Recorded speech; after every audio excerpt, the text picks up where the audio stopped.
So when you picked your birch polyp, and by the way, these only grow on dead birch trees, so make sure you identify that it's a birch tree, and it's obviously a dead one, and that's where you get the these birch polyps grown. So these are a little bit bigger, as you can see. It's got kind of like a browny tinge to it. These are still young. This is probably the youngest too, so these are just starting to grow and they're still kind of white.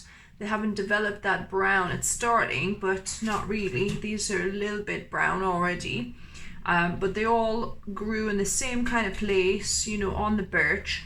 And underside, you're looking for this kind of small pores, a little pore print here, as you can see, little tiny pores. It's kind of looks like, nice and kind of cream looking. So that's your birch polypore, and we want to clean it up now. So for the bigger ones, I've taken this with a bit of wood, as you can see. So you want to kind of cut that bit off, and then tidy up if there's any kind of darker, dirtier bits. You might want to just clean it off so it's nice and clean, not dirty. Take any bits of wood, and this obviously has been eaten by a slug there inside, it looks like. So you can kind of just, what I'll do, I'll just cut that and then just cut out that little hole, just to make sure we don't have any slug kind of juice in there, if you like. And then what you want to do, you want to slice this into slices, and you need a sharp knife for this because they can be tough, especially like a bit older ones. So we want to make it into strips now. And if if the underside is a little bit not clean or dodgy looking, you can always peel that one layer off. As you can see, it kind of peels off quite nicely. So I'm just gonna do a little bit of that one because there's like a little bit of hole here, so I want to just cut that out, make sure there's no worms in there or anything like that. And this looks a little bit dirty, but it's actually part of the mushroom, the brown spots there, so that's all good. And this underside seems fairly clean, apart maybe this yellow bit just over here, which I'm gonna cut off.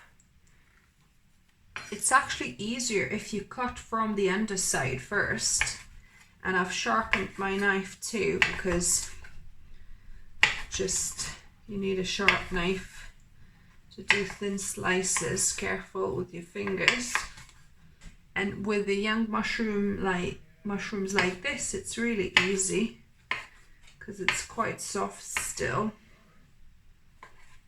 And like anything, when you forage stuff, don't take everything. So if you see a few mushrooms growing on that birch tree, leave the younger ones, because I left still 2 or 3 younger ones.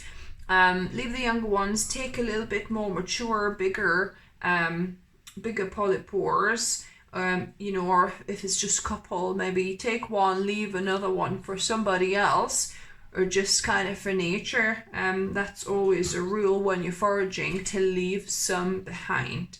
Now, once you've chopped your mushrooms, your polypores, we're gonna put it on a dehydrator sheet. So here I've got my Excalibur dehydrator sheet, but any dehydrator sheet would work, or you can also dry these in the oven on the lowest setting, so maybe like 50,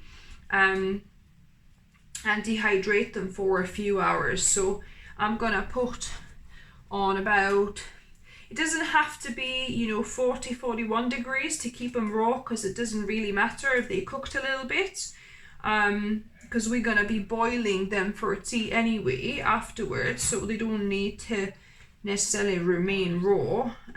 So I might put it like 45 degrees or 50 degrees to just speed up the process a little bit.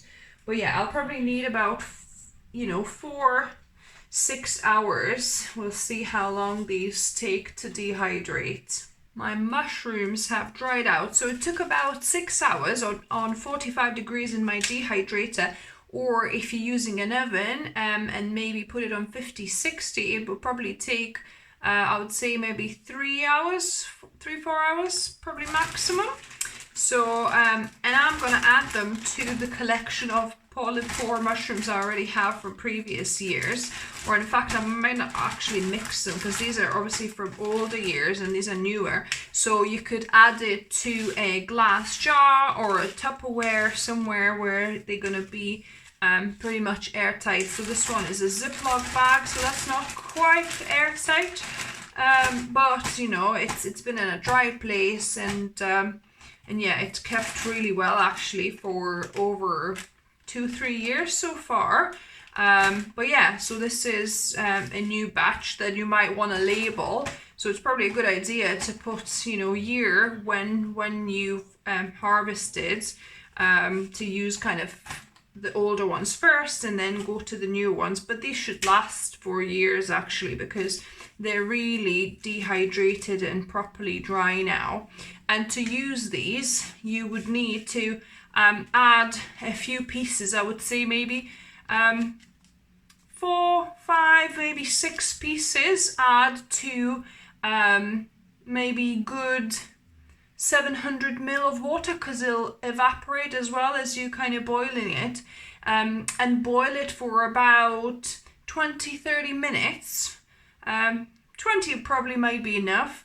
Yeah, then obviously sieve it out and drink the liquid as a healing tea for any cold flus.